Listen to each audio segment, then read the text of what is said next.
குருவின் தினம் ஒரு சுவடுகளில் குருவருள் இல்லையேல் திருவருள் இல்லை இந்த வார்த்தையை ஏற்கனவே நம்ம நிறைய இடத்துல பயன்படுத்தியிருப்போம்.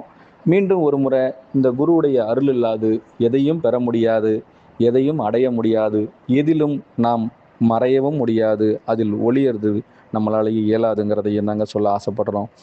ஒரு திருடன் நீண்ட நாட்களாக அவனுடைய திருடும் தன்மையிலிருந்து என்றும் மாறாது இருக்கும் பொழுது அவனுடைய திருடும் தன்மைக்குள் அவன் எதனை மீண்டும் மீண்டும் அவன் அலசி ஆராய்கின்றானோ அதில் அவன் வெற்றி அடைய எந்த அளவுக்கு போராடுறான்றதுக்கும் மிகப்பெரிய காரணமாக இருக்குங்க.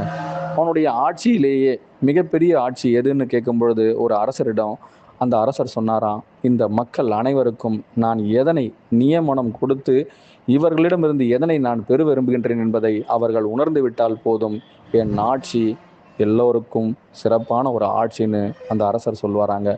அதுபோல தான் வாழ்க்கையின் நியதியில் நீங்கள் பிறரிடம் காட்டும் அன்பாகட்டும், பிறரிடம் காட்டும் அவர்களுக்குள்ளே ஏற்படுற கோபமாகட்டும், அதில் நீங்கள் எப்படி அவர்களிடம் பதியப்படுத்துகின்றீர்களோ அதிலிருந்து அவர்கள் உங்களை நிதர்சனவானாகவும் நித்தியனவானாகவும் உங்களை உணரும் தருணத்தில் அவர்களுள் நீங்கள் முக்கியவானாக முழு பதியமிட்டு விடுவீர்கள்.